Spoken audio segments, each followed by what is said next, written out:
어린이부 함께 볼 말씀은 베드로전서 3장 16절이에요. 베드로전서 3장 16절의 말씀이에요. 베드로전서 3장 16절, 우리 신약 성경, 우리 빨간색에 우리 380쪽입니다. 우리 같이 읽도록 하겠습니다. 시작. 선한 양심을 가지라. 이는 그리스도 안에 있는 너희의 선행을 욕하는 자들로 그 비방하는 일에 부끄러움을 당하게 하려 함이라. 아멘. 오늘 함께 나눌 말씀의 제목은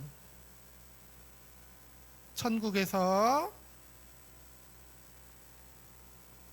영원히 빛나는 존재로 하나님이 여러분을 불러주셨어요. 자, 선생님이 이번 주에 얘기하시는데 무슨 얘기를 했냐면은 저기 바울이 복음을 전한 그 초대교회 현장을 가면은 카타콤이라는 게 있어. 카타콤은 뭐냐면은 이제 로마에서 기독교를 박해했잖아요. 야, 로마에 불이 난 게 저 기독교인들 때문이야. 저 기독교인들 다 죽여야 돼. 그래서 어떻게 했냐면 기독교인들이 그래도 하나님 믿어야 되고 그래도 예배 드려야 되잖아요. 그러니까 땅 속에, 땅 밑으로 굴을 팠어. 땅 밑으로 굴을 파가지고 거기서 생활도 하고 거기서 예배도 드리고, 심지어는 어떤 사람은 이 카타콤에서 태어나서 이 땅속 밑에 동굴에서 태어나가지고 한 번도 밖에 나와보지도 못하고 그 안에서 죽는 사람도 있었대요. 그럼 여러분 어떨 것 같아? 야, 한 번도 햇볕도 못 보고 죽네, 불쌍하다. 여러분 이렇게 생각할 수도 있죠. 그러면 행복이 없을 것 같은데, 너무 힘들 것 같은데, 그렇게 생각하죠. 근데 여러분 놀라운 게 있어요. 그들은 뭐냐? 행복했어요.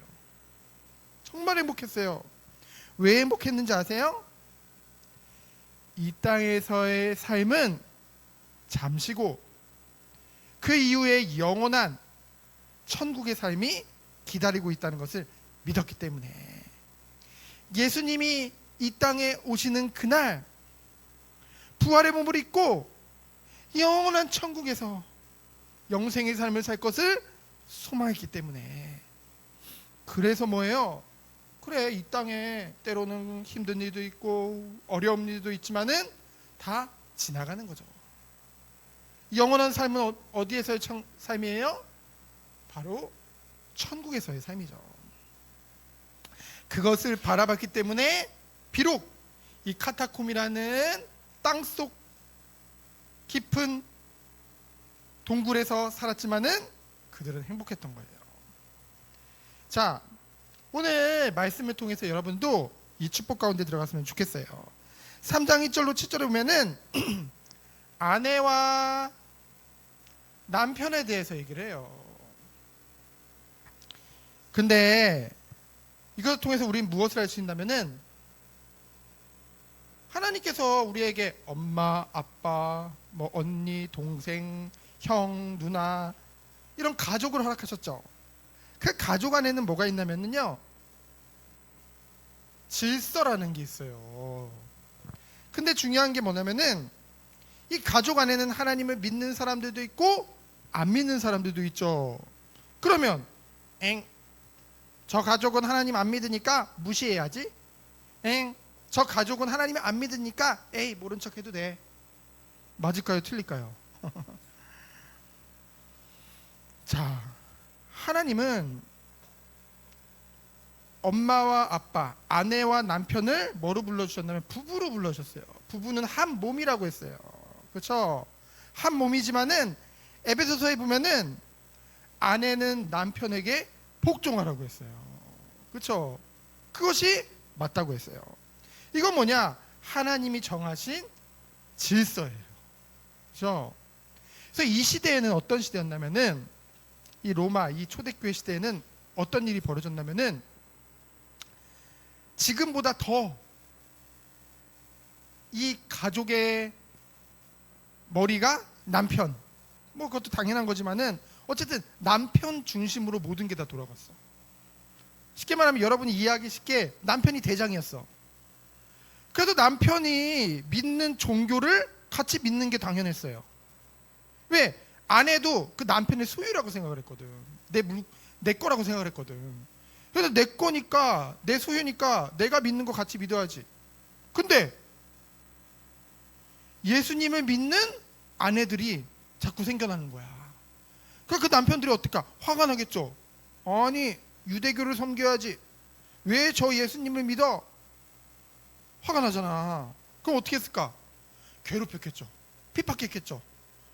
심지어는 막 때리기도 하고 막 온갖 핍박을 다 줬겠죠.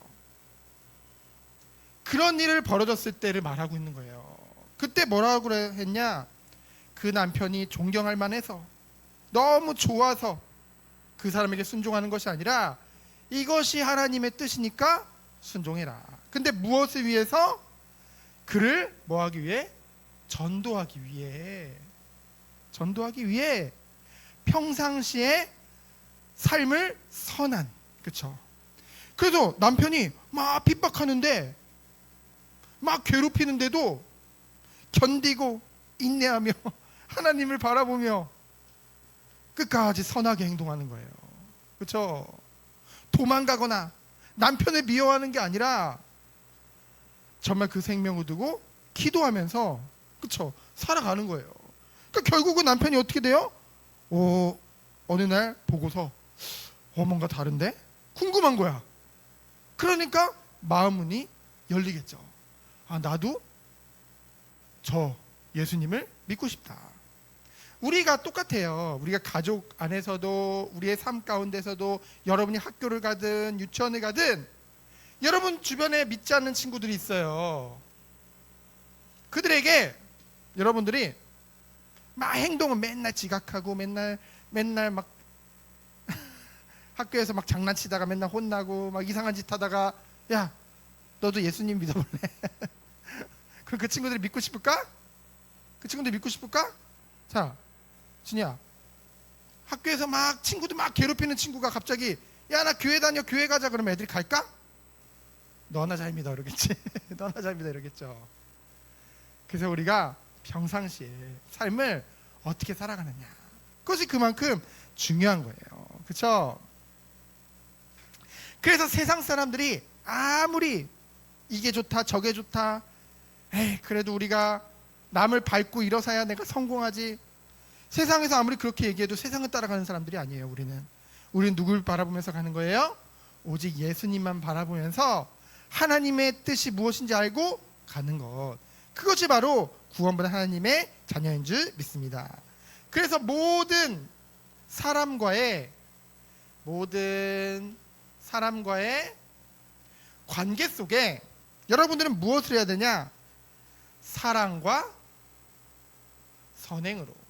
여러분, 세상 사람들은요, 내게 잘해주는 사람, 나한테 뭐라도 하나 주는 사람, 그런 사람을 좋아해요. 그렇죠? 근데 여러분들은 나눠주는 사람이 돼야 돼. 이 세상은 지금 갈수록 차가워요. 사람들이 너무 차가워. 사랑이 식었어.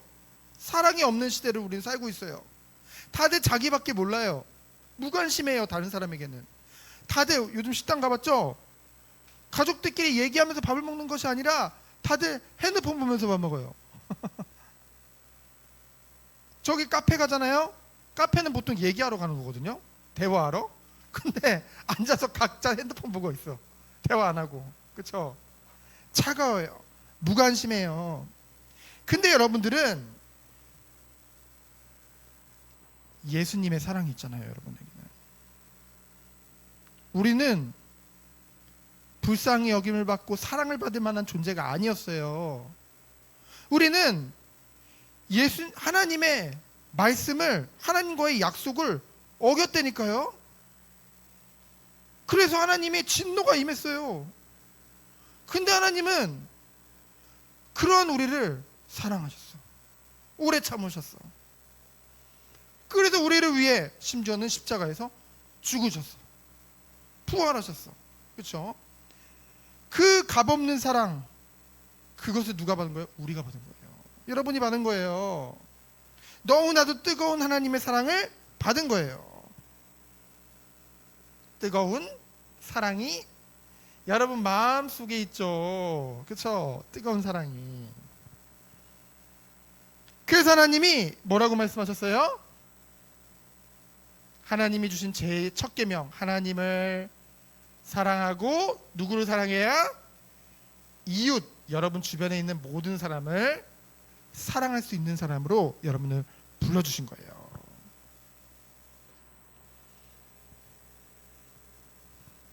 그래서 여러분 형제들 간에도 싸울 때 있죠. 근데 오늘 말씀에 보면은 형제를 서로 어떻게 하래요? 동정하고 사랑하고 불쌍히 여기라고 하거든요. 그렇죠? 누구보다 뜨겁게 사랑할 수 있는 것, 우리에게 무슨 사랑이 있기 때문에? 하나님의 사랑이 있기 때문에. 심지어 내게 나를 괴롭히고 내게 화를 입히고 나를 해롭게 하고 그런 원수 같은 사람이 있을지라도 그 사람을 그리스도의 사랑을 가지고, 우리가 어떤 마음을 가지고? 온유한 마음을 가지고. 온유하다. 온유의 반대는 뭔지 알아요? 쉽게 화를 내는 거예요. 참지를 못하는 거예요. 공격을 하는 거예요. 싸우기를 좋아하는 거예요. 그러나 온유함은 뭐예요? 예수님이 말씀하셨거든요. 직접 나는 온유하고 겸손하니라. 예수님 직접 말씀하셨어요. 그래서 뭐라고 하셨냐면은 너희들도 나같이 온유함과 겸손함으로 행하라고 말씀하셨거든요. 제자들에게 그리고 우리들에게. 온유함, 오래 참고 사랑으로 대할 수 있는 것. 그렇죠? 그러면서 안정된 마음이래요. 안정된 마음. 사람들이요, 하나님을 떠나 있어서 죄 가운데 있으면요 불안해요. 안정되지 않아요. 막 흔들흔들 거려요. 그렇죠? 그런데 우리는 하나님의 사랑 안에서 하나님 우리를 꽉 붙잡고 계세요. 반석 위에 우리를 세워놓으셨어요. 그래서 우리는 안정된 마음을 가지고 그 누구도 사랑하며 섬길 수 있는 그 축복이 우리에게 있는 거예요. 그렇죠? 그것이 바로 예수님이 우리에게 명령하신, 예수님을 닮은 사람이 이 축복을 누리는 거죠. 그래서 마지막으로 뭐라고 말씀하셨어요? 오늘 베드로전서 3장에 보면은 고난이 곧 복이래요. 근데 그냥 고난이 아니라 의를 위해, 하나님의 뜻을 위해, 하나님을 위해 받는 고난이 복되다라고 말씀하셨어요. 고난은 힘든데요. 고난은 어려운 거 아니에요? 근데요, 어떤 유명한 목사님이 이런 말씀하셨어요. 뭐라고 말씀하셨는지 알아요? 야, 나는 예수 믿고 되는 일이 하나도 없대. 그게 당연한 거래. 그게 잘 인도받는 거래. 세상적으로 되는 일 하나도 없는 것 같아. 내가 원하는 대로 하나도 되는 것 같지가 않아요. 그러나 우리는 성도에게 오는 고난은 당연한 거라고 했어요. 왜요? 우리는 누구와 가는 길을 가기로 작정한 사람들이에요? 예수님이 가신 그 길을 가기로 우리는 원하는 자들이잖아요. 하나님의 은혜로. 예수님이 어떠셨는데요? 이 세상에 와서 환영했어요. 예수님, 와, 예수님 환영해요. 예수님 대단해요. 예수님 막 이랬어요? 예수님은 선을 행하는데 병든 자도 고쳐주시고, 배고픈 사람들 먹이시고, 귀신 들린 자 쫓아내주시고, 죽은 자 살리시고. 근데 그 예수님을 향해 어떻게 했어요? 욕하고 돌을 던지고, 자기 이득이 안 되니까. 그쵸? 당장 우리 배부르니까 예수님 왕으로 삼자 이랬다가 아닌 것 같으니까 바로 돌 던지고. 그쵸? 우리는 그 예수님이 가신 그 길을 가길 원하는 자들이기 때문에. 근데 억지로가 아니에요. 기쁨으로 갈 수 있어요. 왜 그런지 알아요? 이 길을 억지로가 아니라 왜 기쁨으로 갈 수 있는지 알아요? 비록 힘들어요, 과정은. 때로는 막 놓고 싶어요. 그래도 끝까지 포기하지 않고 기쁨으로 갈 수 있는 것은 우리에게 하나님의 은혜가 잠깐 있다 사라지는 것이 아니라 성령으로 함께 하시면서 끊임없이 우리에게 은혜를 주시기 때문에, 힘을 주시기 때문에, 그것이 구원받은 증거예요. 그렇죠? 그래서 우리는 뭐예요? 예수님이 다시 이 땅에 오시는 그날, 예수님이 다시 오시는 그날을 재림이라고 해요. 예수님이 다시 오시는 그날, 그리고 영원한 천국에서의 삶, 그것을 소망하며 우리는 기쁨으로 이 길을 갈 수 있는 것이죠. 그래서 예수님은 잠시 이 땅에서 고난을 받으셨지만은 결국은 하나님 오른편에 앉아서 모든 만물을 다스리고 복종하게 하는 모든 천사들, 여기 모든 천사들은 악한 천사, 사단이나 귀신이나 그리고 선한 천사, 누구든지 다 복종하게 되어지는 그런 보좌 우편에 앉으셨잖아요. 이와 같이 우리도 우리의 고난도 잠시라는 거죠. 이 땅에서의 삶은 잠시예요. 그래서 포기해서는 안 돼요. 우리는 하나님이 뭐로 부르신 거예요? 왕 같은 제사장으로 우리를 부르신 거예요. 그의 소유된 백성으로 부르신 거예요. 왕 같다, 기억나죠? 왕이 막 팬티만 입고 돌아다니까? 왕이 신발도 안 신고 맨발로 막 돌아다니까? 아니죠. 그렇게 안 해요. 왜? 스스로를 존귀하다고 생각하기 때문에. 그렇죠? 여러분은 존귀한 예배자예요.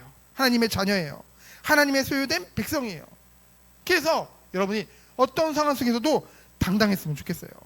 세상의 것들과 나를 비교해가지고 저 사람이 나보다 더 대단한 것 같은데 그럼 나는 나는 축복 못 받은 건가? 아니에요. 그것과 비교하지 않아요.